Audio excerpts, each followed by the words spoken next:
Have archaeologists found the remains of one of Christianity's most important figures? Find out now in brand new Head of John the Baptist. The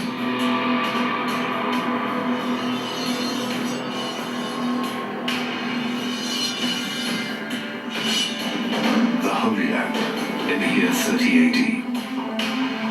The man who put the fear of God into the Roman Empire and helped launch the biggest religion in the world now faces his death. But he isn't Jesus. He's more popular than Jesus. His name is John the Baptist. And he is a problem. John the Baptist was a potential revolutionary figure who could have sparked a successful rebellion. John's one of the most significant yet underrated figures in the history of Christianity. One of the last mentions of John in the Bible is the moment when King Herod Antipas shows off John's severed head to guests at his birthday party. The story breaks off quite abruptly. Where did the body go? Where did it end up? Where is he buried? In the first century, you have people alluding to the fact that someone took his body and retrieved it. It's out there to be found. Could the bones of John the Baptist, potentially the most valuable relics in all of Christianity, survive to this day?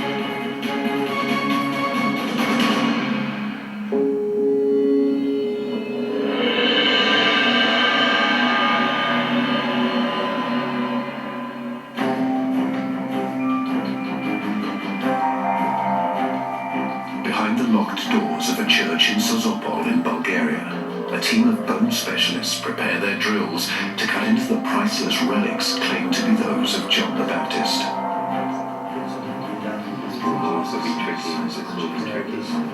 If these bones hold up under scrutiny, it would rank as one of the greatest finds in Christian history. To really get an answer where we can say, well, it's very likely to be John the Baptist, we have to get a date that fits. From samples of bone powder, Thomas Higham of the University of Oxford will attempt to put a date to the bones using radiocarbon dating. Anything we can do is to take out a small piece. DNA experts Esther Villesløv and Hannes Schröder of the University of Copenhagen will try to reconstruct a genetic profile. We have to get a DNA profile that would suggest that this person comes from the area around Israel. They can't prove that it is John the Baptist, but they can show that it could be.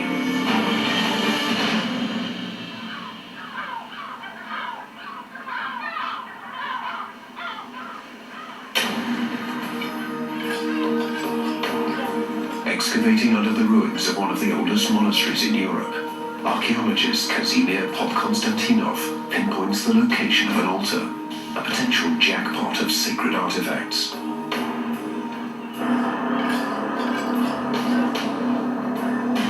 Beneath the tiles, they uncover a marble reliquary, potentially containing a priceless Christian relic, perhaps the bones or possessions of an early saint.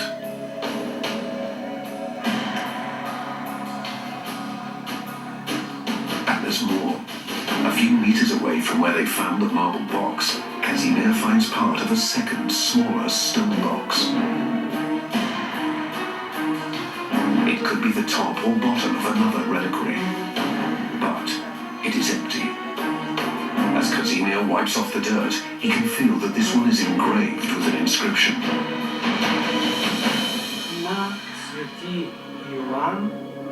He reads the name, Saint John. Whatever is inside the larger marble box may have belonged to St. John the Baptist. The fact that the reliquary was buried in the ground only a few hundred years after John's death is promising. If there are relics inside, it's less likely that they are forgeries, since they predate the boom in the relics trade.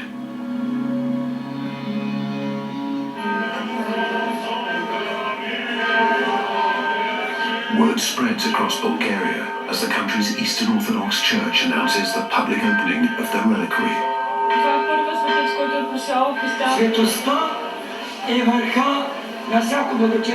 For the seaside town of Sozopol, just a 15-minute boat ride from the island, it's one of the biggest events since the fall of communism.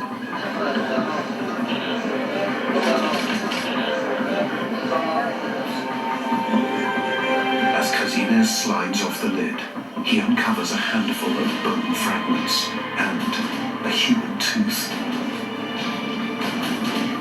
Only the bones of a saint would have been kept in such an exquisite reliquary. Casimir and the clergy suspect they really could belong to John the Baptist. It would be perhaps the oldest historical relic we have that puts us most closely in contact with the historical Jesus. To authenticate the relics, Casimir will need to pull together a team of experts to investigate the bones. But faith doesn't always wait for science. At the church in Sozopol, the bones are already on display. Pilgrims from all over have come here to venerate the relics of John the Baptist. When people go to venerate relics, what they're looking for is to come into contact with God, to be able to physically reach out across time into the biblical story itself and to become a part of that. And in someone like John the Baptist, who's the forerunner of Jesus, the ability to take hold of that person, that's incredibly important to people.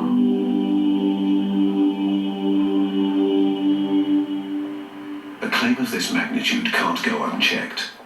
Candida Moss, an expert in early Christian history, has heard about this remarkable find and has come to investigate. It's really amazing to be here in this small, beautiful yet unassuming church, and here in this humble case might be the remains of one of the most important figures in the history of Christianity. And that's sort of amazing as something like being in sort of an antique store and discovering sort of hidden treasure. At the same time, right next to the bones of John the Baptist, we have what might be a fragment of the true cross. And I would be perhaps quite skeptical about that claim. With this new discovery, I want to know, where do these bones come from? How old are they? Are they from the same person? There are a whole host of questions that immediately spring to mind that, as a historian, I want to know the answer to. For Moss and other experts, the problem is there are already a handful of so-called heads of John the Baptist out there.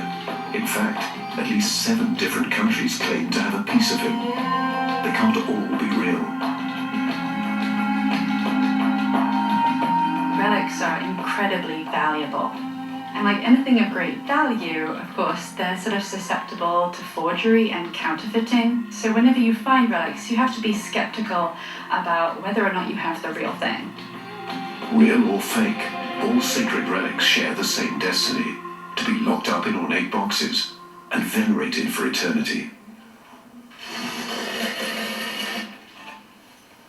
But the church in Sozopol is about to make a risky exception, exposing these bones to the scrutiny of science. To begin, Casimir calls on his colleague, Dr. Jordan Jordanov, an expert in human anatomy. Jordan has studied over 20,000 skeletons and is known for his uncanny ability to identify them with his naked eye. The first bone out of the box he identifies as a piece of the jaw. Next, part of a leg bone. Then a wrist bone and a piece of rib. They all appear to be from the right side of the body. From the size of the bones and wear and tear on the tooth, Jordan estimates they're probably from the same individual, a man around the age of 40. This analysis will have to be verified, but it's an encouraging start for Casimir, and it gets even better. The last bone proves to be the most valuable relic of them all, a piece of the right hand. Новия от дясна ръка, свети Йоан Предтеча, е била търсена от всички, поради причината, че с тази дясна ръка Исус Христос. The mystery of John the Baptist runs much deeper than his bones. Some believe his true story was buried after his death. This suspicion is rooted in a single event. When Jesus shows up at the River Jordan to be baptized by John, Jesus isn't anyone.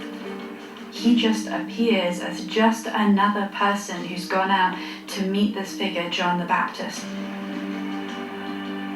Meeting John the Baptist is the event that changes Jesus' life and starts the whole course of Jesus' ministry. But what doesn't add up is that later New Testament writers keep changing the story about John's baptism of Jesus. The last gospel doesn't even mention it. Was John really a follower of Jesus? Or was he a powerful rival?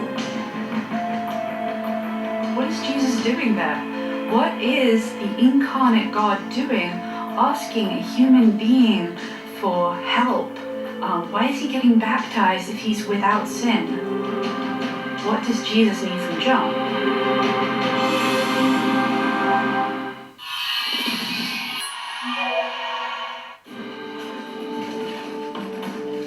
In the Christian faith, only 3 birthdays are widely celebrated: Jesus, the Virgin Mary, and John the Baptist. Since Christians believe the bones of Jesus are in heaven, the remains of John the Baptist would be the next best thing. It's really easy to get swept up in the excitement that surrounds these bones. But at the same time, we can't get swept up too early.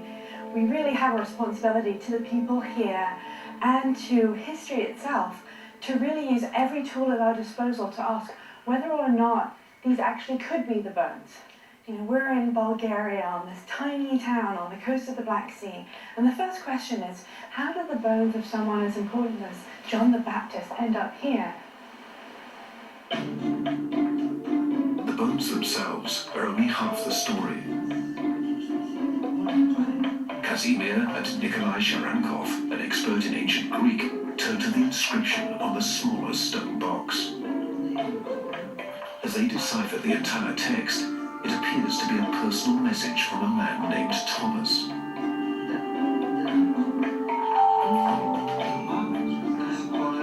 It reads, "Lord, help thy servant Thomas."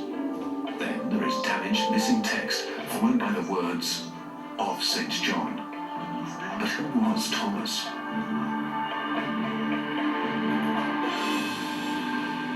Casimir thinks he could have been a monk or wealthy patron of the church who brought the relics to the island sometime in the 4th century.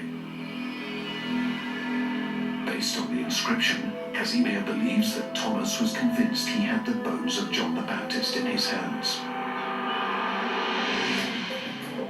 Then, Nikolai extracts another key detail from the stone. A date, June the 24th. Delta is far. Hold on. It's possible this is the date the bones were entombed at the island's monastery. It's also John the Baptist's birthday.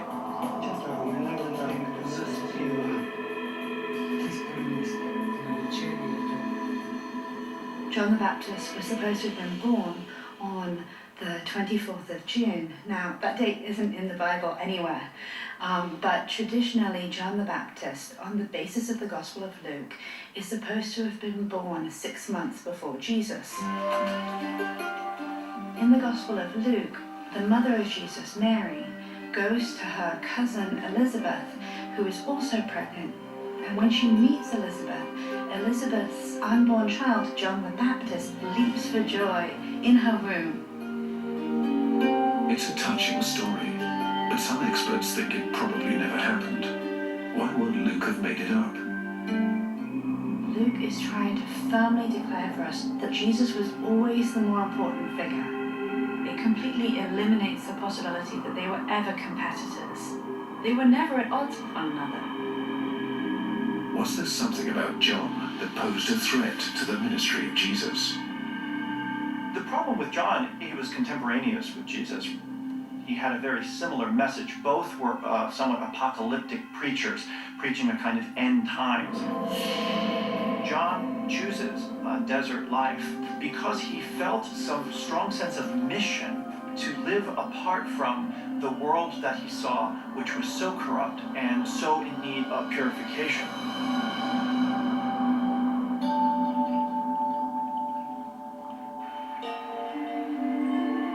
It is at the intersection of the desert and the River Jordan where John's vision takes shape.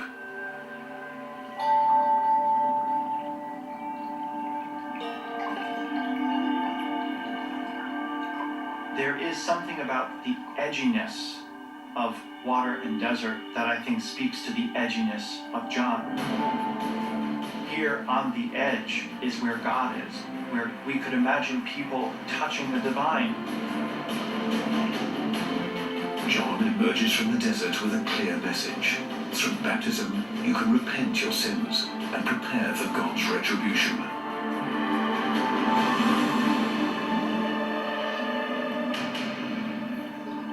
It is this rite that will make John one of the most famous preachers of his time.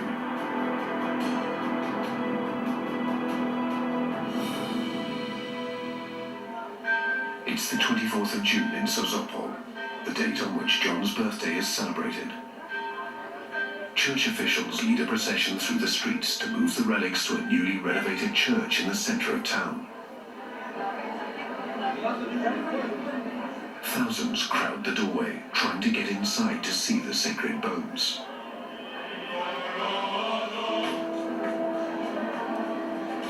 For the devout, there is no question that these are the remains of St. John the Baptist.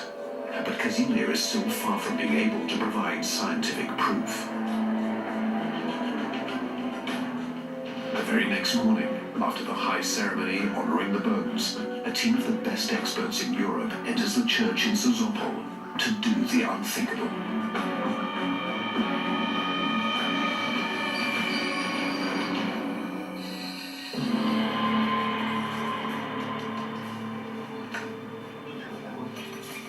A team of specialists is about to cut into the suspected bones of John the Baptist. Their aim is to create DNA profile and provide a date for the relics. Under the watchful eye of the priest, Kazimir negotiates exactly which part and how much of each bone can be drilled. It's possible to basically make a small cut, to take a small piece off, or is it not? From which one? From, for example, this one. We're just going to try and drill right through the centre. We want to try and minimise any external damage to the surface of the bone if we can. But of course I understand how precious they are, right? So. Rozbroczy nad skarbem. Okay. Yes.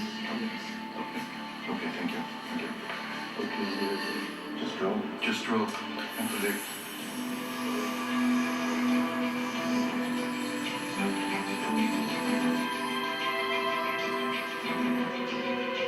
It's the finest of lines. They have to extract just enough powder to get an accurate result in their labs. But a slight slip of the hand could shatter these brittle fragments. It's very easy to make a wrong move and larger part breaks open. To be honest, I'm glad that's not me sitting there. Suddenly, a hairline crack appears in one of the bones. There's a bit of a crack along here. You see this line? You see this line along here? You can avoid any further damage. Yeah, don't worry. I'm going to try very much. A little bit more, I think, a bit more. We'll look close on this one.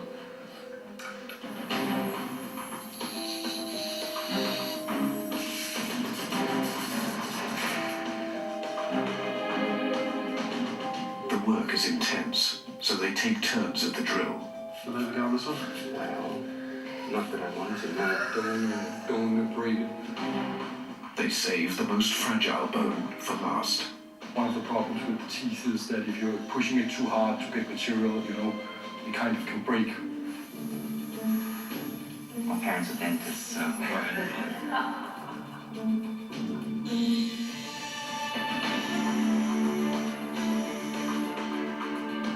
Doing it in a church really puts it into a context, right? Really shows the importance of this material to the people here. which puts additional pressure on you, I think. To break, so they would ask you to. 5 minutes. 5 minutes.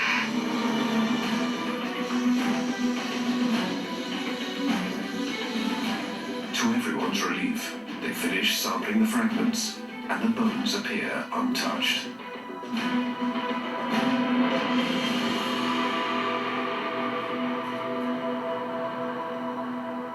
The bones of John the Baptist had the potential to bring in a huge amount of revenue for this town.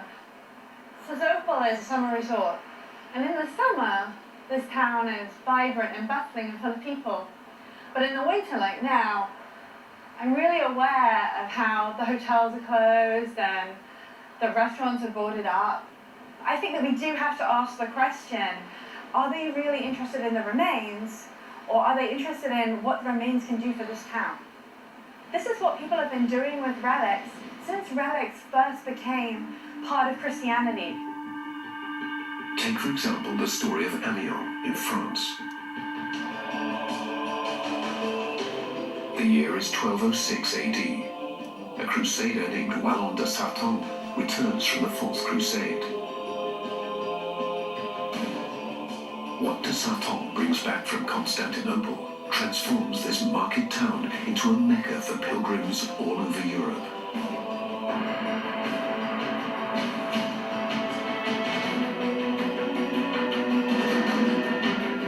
Amiens begins to build one of the largest cathedrals on the continent. 20,000 people, the entire population of Amiens, can fit inside its walls. The cost is enormous, but it pays for itself many times over, thanks to the treasures stashed inside.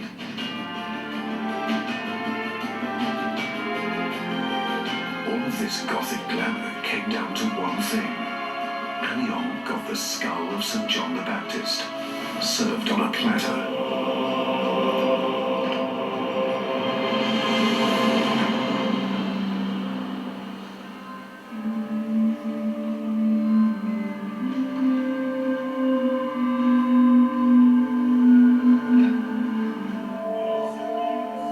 The church plans to keep the skull locked in its case for eternity. When it comes to verifying the relic, 1,000 years of venerating the skull is proof enough for them. But the story of where the skull came from begins and ends with de Sartène and the Crusades. And that seems to be the case with all the relics of John the Baptist. They all seem to surface in the medieval period when there was a boom market for relics. Counterfeiters made a killing. None of John the Baptist's relics have any record of their origin, with one possible exception: the bones found on Sveti Ivan, St. John Island. What makes these relics really unique is that they were discovered here underneath the altar of an ancient church. They were buried here only a few hundred years after the death of the historical John the Baptist. That makes it less likely that the bones were forged during this period, because the real trade in relics doesn't begin for another couple of hundred years. Most of our relics could have come off the back of someone's wagon. We have to be really suspicious about them. But for these relics, we have the kind of pristine archaeological context that enables us to make much bolder claims about where they come from and for whom they were important. The archaeology gives the relics a story, and the reliquaries themselves play a crucial role. At the National History Museum in the Bulgarian capital of Sofia, the scientific team starts digging into their origins. Scraping the surface of the larger box, the museum's experts collect samples of the stone. Under the microscope, they see that it's a unique type of marble, possibly from one of the islands of the Aegean Sea.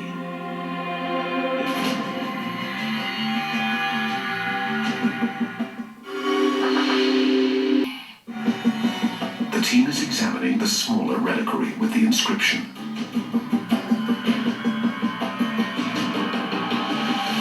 It turns out to be made of tuff, a soft volcanic stone found in specific areas of southern Turkey.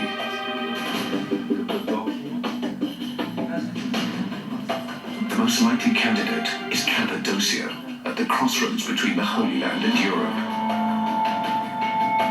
Plotting it out on a map, both sources line up on trade routes to the ancient capital of the Eastern Roman Empire, Constantinople. At that time, Sozopol was a satellite town, just over 160 kilometers away from the city.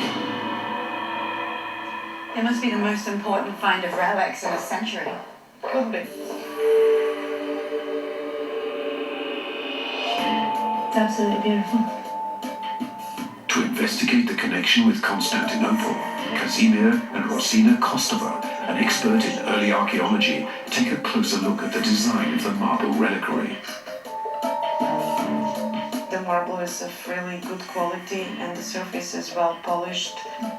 This product is well done by very skilled workers, so perhaps it's coming from kind of very, very prominent workshop.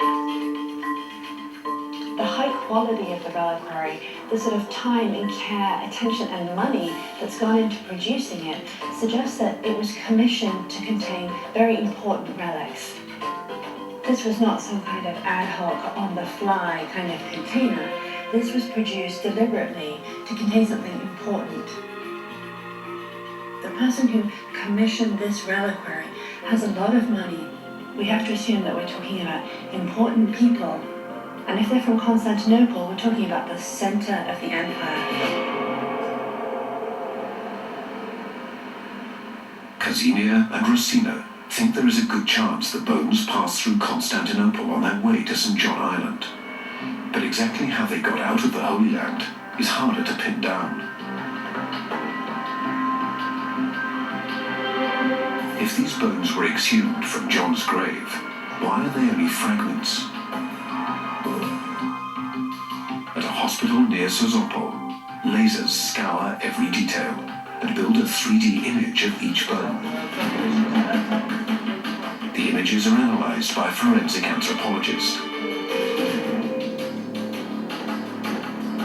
The fractures suggest that someone may have broken them into pieces after John the Baptist's death, perhaps to destroy them, or to distribute them to spread the power of his relics across the empire.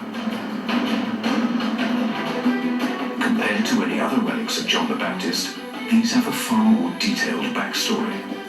But like a house of cards, Kazimir and Rosina's theory hinges upon something far more important: the date of the bones themselves.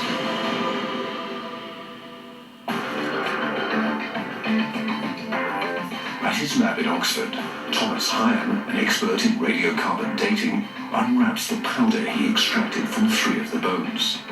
He has just a few milligrams of raw material to work with to get an accurate date on the bones. If it doesn't match up with John the Baptist's death around 30 AD, the relics will have been proven to be fake. To begin, he bathes each sample in acid, which separates the dateable material, the protein, from the bone. It's at this point that a lot of the samples have failed because we find that they don't have enough protein remaining. The solution will run quite clear and there won't be any protein floating around inside. If this doesn't work, it will soon become apparent. After distilling in acid for 2 days, Tom's first 2 samples fall short. There was absolutely nothing. Zero. Nada. Tom is down to his last bone sample when he finally gets a break. What you can see here is there's some cloudy material in the solution, and that's very encouraging to us because it tells us that it's likely that there's protein in it. This is really good news. If that one hadn't come through, then nothing. We wouldn't have any dating at all. The next step is the radiocarbon accelerator, where Tom now has 1 shot at getting a date for the bones.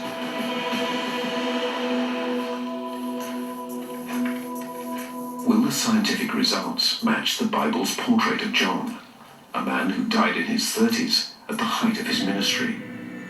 a wandering prophet whose offbeat lifestyle is the talk of the Holy Land. It's precisely his eccentricity that I think accounts for his charismatic personality, his apparent unwillingness to compromise his beliefs or his message. But John's fiery nature soon gets him into trouble. He goes after King Herod for his adulterous marriage to Herodias, who was the wife of Herod's brother. John condemns the royal couple as an example of the immorality eating away at society. John is saying, look, there is a new reign on the horizon, a reign that is greater than Herod's reign, greater than the Roman Empire. This is an incredibly subversive message. Herod understands full well that it's but a small step to the point of an uprising. That's the reason, it would seem, that he ultimately locks John up in prison.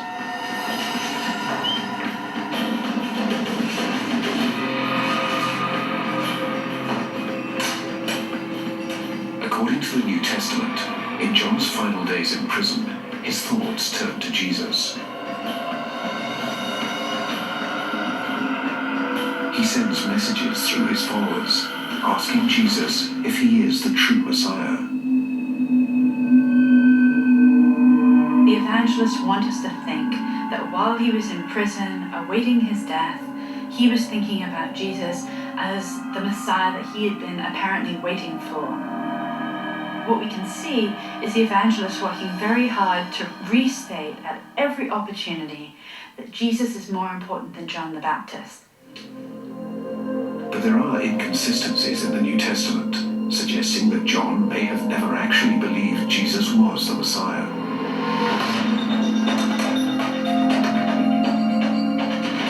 If John the Baptist said that Jesus was the Messiah, we have to wonder why he wasn't telling people. Nothing about John the Baptist's actions after he and Jesus part ways on the banks of the River Jordan suggests that he thinks that the Messiah has come. Everything suggests that Jesus was just another person that he baptized.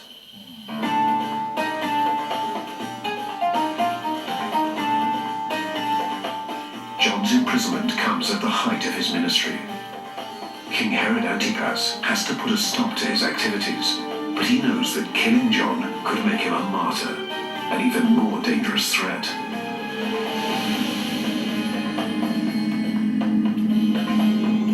But Queen Herodias has a different agenda.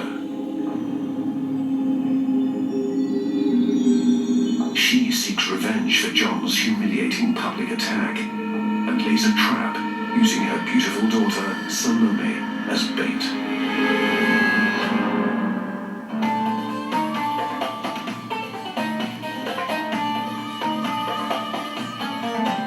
It's King Herod's birthday, and his court is celebrating with an opulent feast. His wife Herodias has prepared a special surprise for Herod, a dance by her daughter Salome.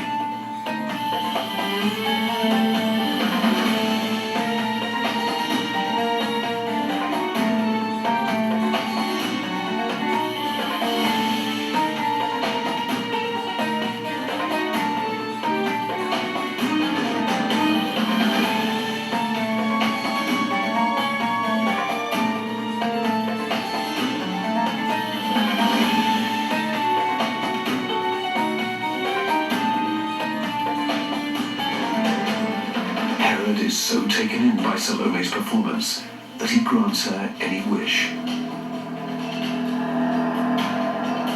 She asks Herod for the one thing her mother has been waiting for, the head of John the Baptist. Ensnared in his wife's plot, Herod has no choice. He orders up John's head on a platter. It's one of the most seductive scenes in the Bible, but many biblical scholars suspect its author had an ulterior motive.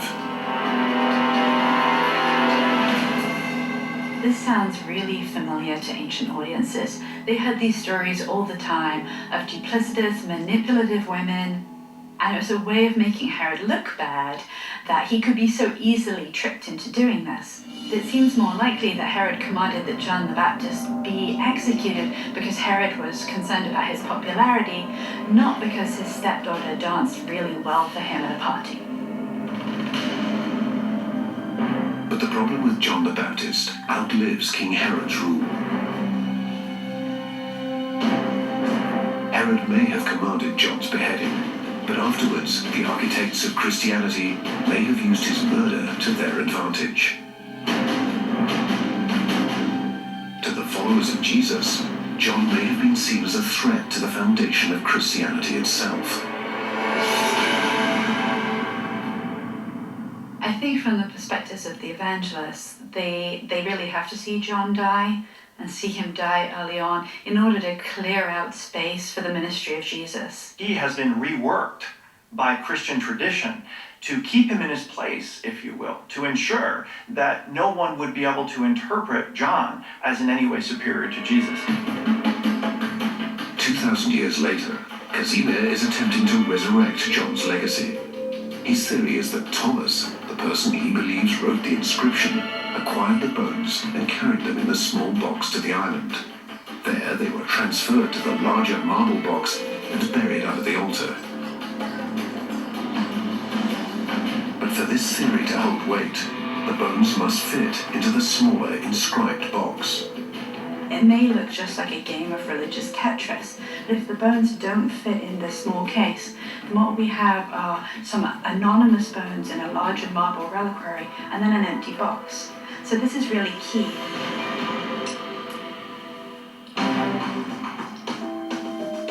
As Casimir tries every combination, it is painfully apparent that all 6 of the human bones don't fit easily in the small box.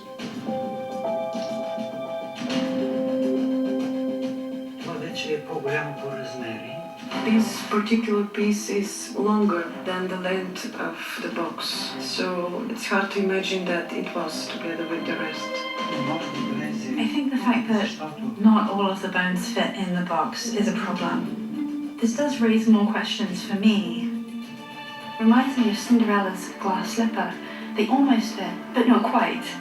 And in this case, almost isn't quite good enough. The results come as a surprise, but there is a possible explanation. This could be the top of the box. If the missing bottom half is deep enough, it could hold all the bones at once. But the uncertainty weakens his case. It complicates our ability to link all of the bones to John the Baptist concretely. This is a little bit disappointing. Moving forward, we have to really pay attention to the scientific evidence that's coming. We're going to be particularly interested in the dating of these bones and the DNA results. That's going to be really key for ascertaining what's the relationship between the individual bones to this smaller box and to the legend of John the Baptist. At Oxford, they're about to find out if they can extract the crucial date of the suspected bones of John the Baptist.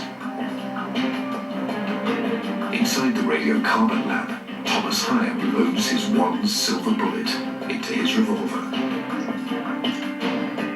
His only good sample is about to be fired through a massive particle accelerator.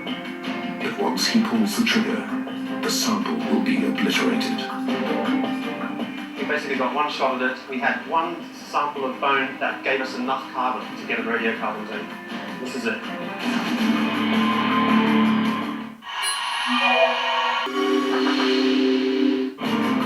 The accelerator shoots the protein through a maze of tubes at 18 million kilometers per hour. 25 minutes later, they get the results. Results. This is the date here. So that's 1,958 plus or minus 30, almost 2,000 years ago. Wow, so almost So exactly yeah, right. between 5 and 75 years AD. It's just really remarkable. Yes, right there, 30 AD, that's when John the Baptist is supposed to have died. And you can see the date fits right within that margin. It's very exciting. Yeah. You know, if someone had asked me beforehand, I would have bet against this. Yeah, I mean, we date quite a few of these relics, and this is the first time we've ever really got anything that's like bang on where it's supposed to be. I'm very surprised by the result.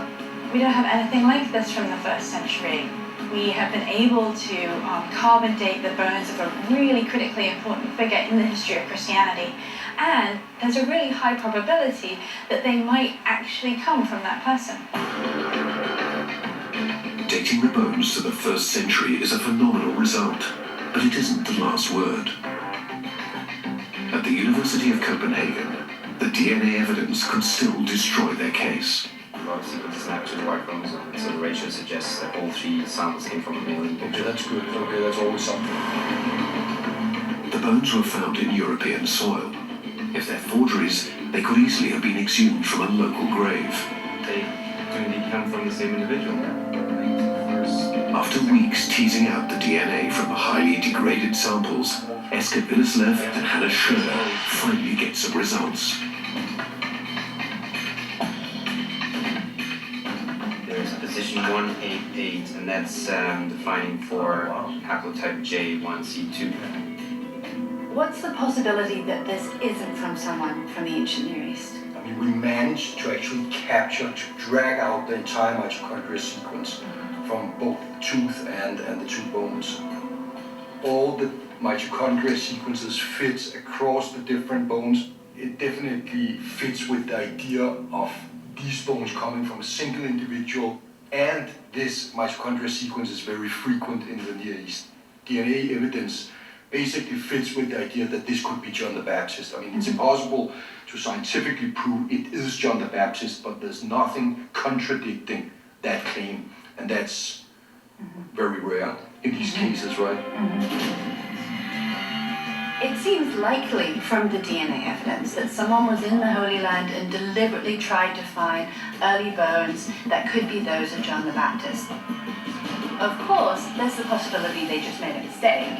But it seems as if the model of forgery that we have from the medieval period, the idea of people just digging any old thing up and passing it off as a real deal, that doesn't seem to be working here.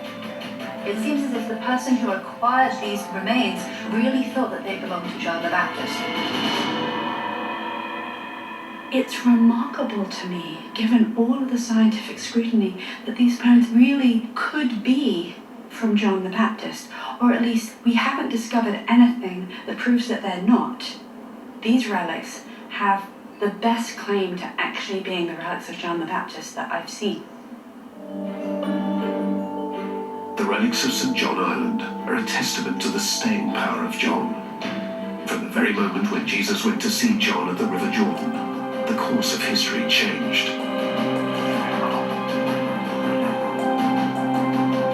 There's something that happens at the River Jordan at the baptism that profoundly changes Jesus forever. Presumably, without having met John the Baptist and without having this experience, Jesus might not have become the religious figure that we think of him as today. But some think that baptism became a problem that the New Testament writers had to fix. Rather than simply deny it, they assimilate and recast the meaning of the baptism of Jesus as a revelatory moment in which God proclaims him as his beloved Son. It's this assimilation that becomes the ingenious take that Christianity has on what to do with this otherwise embarrassing detail that Jesus was baptized by an inferior John. Throughout the 4 Gospels, this scene is reworked again and again, each time giving Jesus more and more spiritual authority. We get to the last Gospel, and there isn't even a baptism anymore. And in fact, John isn't even referred to as the Baptist. Rather, he just sort of sees Jesus coming on the horizon and proclaims to the world, this is the Son of God. The very last words that we hear, John says, Jesus must grow greater and I must grow less. And in fact, that is precisely what happens in history. But the New Testament writers couldn't completely bury John's dramatic influence. You have the story in which Herod, when he hears about Jesus and hears about his great deeds of power, thinks that John the Baptist has been resurrected from the dead. 2,000 years later, the discovery of the relics on St. John Island is showing just how strong John's legacy really is. Along with the bones, the hidden story of John is resurrected.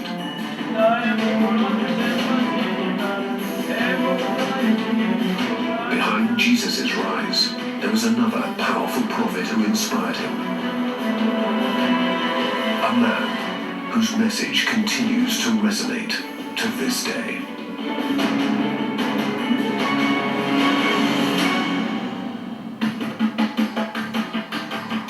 Enter one of America's most secretive intelligence agencies in Homeland. Secrets revealed next Sunday at 7. Next, does cannibalism still go on today?